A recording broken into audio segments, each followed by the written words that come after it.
Hello, എല്ലാവർക്കും നമസ്കാരം. പുതിയൊരു വീഡിയോയിലേക്ക് എല്ലാവർക്കും സ്വാഗതം. ഇന്ന് നമ്മൾ ചിക്കൻ പക്കോടയാണ് ഉണ്ടാക്കാൻ ശ്രമിക്കുന്നത്.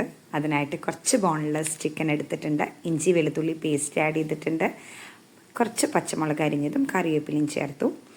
നല്ല എരിവുള്ള മുളക് പൊടി ആയതുകൊണ്ട് ഒരു 1.5 ടീസ്പൂൺ ചേർത്തിട്ടുണ്ട്, കുറച്ച് പെരിഞ്ജീരകം, അതിനുശേഷം ഒരു 1/4 ടീസ്പൂണോളം ഗരം മസാല ചേർത്തിട്ടുണ്ട്.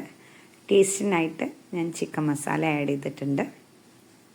അതിനുശേഷം നമുക്ക് വേണ്ട കടലപ്പൊടി, പക്കോടയാണല്ലോ, അപ്പോൾ ഗ്രാം ഫ്ലോർ ഒരു 2 ടീസ്പൂണ് ആഡ് ചെയ്തിട്ടുണ്ട്. നമുക്ക് ക്രിസ്പിനെസ്സിന് വേണ്ടിയിട്ട് ഒരു 3/4 ടീസ്പൂണോളം നമുക്ക് കോൺഫ്ലോറും ആഡ് ചെയ്യാം. അതിനുശേഷം കുറച്ച് മല്ലിയില അരിഞ്ഞ് ചേർത്തിട്ടുണ്ട്. ഇതിനൊക്കെ പുറമെ നമുക്ക് ആവശ്യത്തിന് ഉപ്പ് ആഡ് ചെയ്യണം. അപ്പോൾ നമ്മുടെ ക്വാണ്ടിറ്റിക്ക് അനുസരിച്ചിട്ട് നമ്മൾ ഉപ്പ് ചേർത്തിട്ടുണ്ട്. അതിനുശേഷം ഒരു 1/2 പോർഷൻ ലെമൺ സ്ക്യൂസ് ചെയ്തിട്ട് അതും ചേർത്തിട്ടുണ്ട് കേട്ടോ. ഇനി ഇത് നന്നായിട്ട് നമ്മൾ മാരിനേറ്റ് ചെയ്ത് വെക്കണം. അതായത് കൈ കൊണ്ട് തന്നെ നന്നായിട്ട് എല്ലാം കൂടി മിക്സ് ചെയ്യണം. ആ ചിക്കനിൽ ഈ എല്ലാ ടേസ്റ്റ് അതിൽ പിടിക്കണം കുറച്ച് നേരം. ഓക്കെ, അപ്പോൾ നന്നായിട്ട് അത് മിക്സ് ചെയ്ത് ഒരു 10-20 മിനിറ്റോളം നമ്മൾ മാരിനേറ്റ് ചെയ്തിട്ട് വെച്ചിട്ടുണ്ടായിരുന്നു. നമ്മുടെ ഏറ്റവും വലിയൊരു എന്താ പറയുക, എനിക്ക് ഭയങ്കര ഒരു സന്തോഷം എന്ന് പറഞ്ഞു കഴിഞ്ഞാൽ ഇതാണ്. അറിയാലോ, നമ്മൾ ഇൻട്രൊഡ്യൂസ് ചെയ്തിട്ടുണ്ടായിരുന്നു നമ്മുടെ എയർ ഫ്രയർ. അപ്പോൾ എല്ലാ സംഭവവും ഞാനിപ്പോൾ ഇതിലാണ് കേട്ടോ ചെയ്തെടുക്കുന്നത്. ഭയങ്കര പെട്ടെന്ന് പണി ലാഭമാണ്. പിന്നെ അതുപോലെ തന്നെ എണ്ണ ഭയങ്കര യൂസ് കുറവാണ്. പൊക്കുവടയൊക്കെ ഉണ്ടാക്കുമ്പോൾ നമുക്ക് ഡീപ്പ് ഫ്രൈ ആണല്ലോ ടേസ്റ്റ് കൂടുക, പക്ഷെ നമുക്കതിനുള്ള കേടുകളുണ്ട് നമ്മൾ വലിയൊരു കഴിക്കുമ്പോൾ. അപ്പോൾ ഞാൻ ഇതിലാണ് ചെയ്തെടുക്കുന്നത്. അപ്പോൾ ഓരോ നമ്മുടെ മാരിനേറ്റ് ചെയ്ത് വെച്ചിട്ടുള്ള ചിക്കൻ നമ്മളതിലേക്ക് ഇട്ട് കൊടുക്കണം കേട്ടോ. ഓരോന്നായിട്ട് ഇട്ട് നമ്മളതെല്ലാം ഇങ്ങനെ ഒന്ന് എന്താ പറയുക പരത്തി കൊടുക്കുക. ഓരോന്നും ഇങ്ങനെ വെന്ത് കിട്ടുമ്പോഴേ തനിയെ വേണമല്ലോ. അപ്പോൾ ഇങ്ങനെ ചെയ്തിട്ടുണ്ട്. ഓയിൽ ജസ്റ്റ് ഒന്ന് സ്പ്രേ ചെയ്ത് കൊടുത്തിട്ടുണ്ട് മുകളിൽ. അതിനുശേഷം നമ്മൾ എയർ ഫ്രൈയിലോട്ട് വെക്കണം. അപ്പോൾ എനിക്ക് കൺഫ്യൂഷൻ ഉണ്ട് എത്രയിൽ വെക്കണം എന്നുള്ളത്. അപ്പോൾ അതിൽ ഓപ്ഷൻസും കാര്യങ്ങളൊക്കെ കൊടുത്തിട്ടുണ്ടെങ്കിൽ ഇപ്പോൾ നമുക്ക് ചിക്കൻ പക്കോടയ്ക്ക് എത്ര വേണം എന്നുള്ളതൊന്നും അതിൽ മെൻഷൻ ഇല്ലല്ലോ.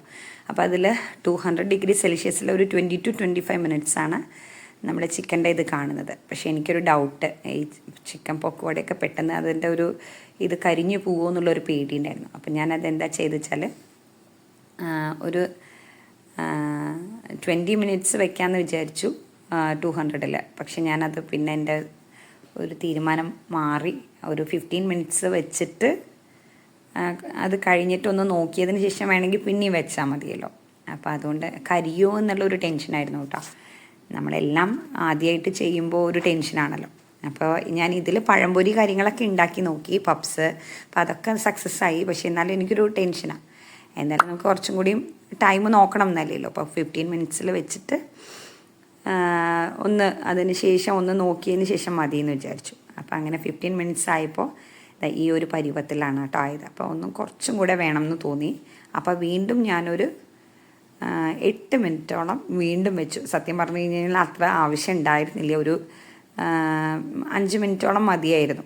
അവർ മെൻഷൻ ചെയ്തത് ഒരു 20 മിനിറ്റ്സ് to 25 ആയിരുന്നു 200-ൽ. അത് കറക്റ്റായിരുന്നു. 20 മിനിറ്റ്സ് വെച്ച് കഴിഞ്ഞ് കഴിഞ്ഞാൽ ഇത്രയും ക്രിസ്പിനെസ് ആവില്ല, കുറച്ചും കൂടി നന്നായി കിട്ടിയിരുന്നു. പക്ഷേ ഒരു പ്രശ്നം ഉണ്ടായിരുന്നില്ല കേട്ടോ. നല്ല ക്രിസ്പി ആയിട്ട് തന്നെ കിട്ടി. ഇതാണ് കേട്ടോ, ഓയിലി കാര്യങ്ങളൊന്നുമില്ല. നമുക്ക് എന്താ പറയുക, ഹെൽത്തി ആയിട്ട് തന്നെ കഴിക്കാൻ പറ്റും. അപ്പോൾ ഭയങ്കര സന്തോഷമായി. ഇത് നമ്മൾ എന്താ പറയുക, അതിൽ എടുത്തിട്ടുള്ള ആ ഒരു ചൂടോട് കൂടിയിട്ടാണ് നിങ്ങൾക്ക് കാണിച്ചു തരണം കേട്ടോ. നോക്കിയേ, നന്നായിട്ട് തന്നെ വെന്തിട്ടുണ്ട്. അതുപോലെ ഓവർ കരിഞ്ഞിട്ടോ കാര്യങ്ങളൊന്നുമില്ല. കുറച്ചൊരു ക്രിസ്പിനെസ് കൂടിയപ്പോൾ ഇതൊരു 8 മിനിറ്റോളം മതിയായിരുന്നു എന്നുള്ളൊരു ഇതുണ്ടായിരുന്നു. പക്ഷേ എന്തായാലും ഞാൻ ഹാപ്പിയായി. നിങ്ങളൊന്ന് ട്രൈ ചെയ്ത് നോക്കുക കേട്ടോ. അപ്പോൾ എന്തായാലും കുട്ടികൾക്കൊക്കെ ഇഷ്ടപ്പെട്ടു, വലിയവർക്കും ഇഷ്ടപ്പെടും. അപ്പോൾ അതുകൊണ്ട് തന്നെ വലിയവർക്കും ടെൻഷൻ കൂടാതെ തന്നെ നമ്മൾ കുറേ എണ്ണയിലോ അല്ലെങ്കിൽ അങ്ങനെയൊന്നും അല്ലല്ലോ. അപ്പോൾ എന്തായാലും ഇങ്ങനെയാണ് ഉണ്ടായത്. അപ്പോൾ എല്ലാവരും ഒന്ന് ട്രൈ ചെയ്ത് നോക്കുക. ഞാൻ ഒരു ഗുഡ് ഷെഫാണെന്ന് ഞാൻ ഒരിക്കലും പറയുന്നില്ല. നിങ്ങൾക്ക് നിങ്ങളുടേതായ രീതിയിൽ മാറ്റങ്ങൾ വരുത്താം. ജസ്റ്റ് ഞാൻ ചെയ്ത പ്രോസസ്സ് നിങ്ങൾക്ക് കാണിച്ചു തന്നേ ഉള്ളൂ കേട്ടോ. അപ്പോൾ എല്ലാവർക്കും വീഡിയോ ഇഷ്ടപ്പെട്ടു എന്ന് വിചാരിക്കുന്നു. നെക്സ്റ്റ് വീഡിയോ ആയിട്ട് വീണ്ടും വരാം.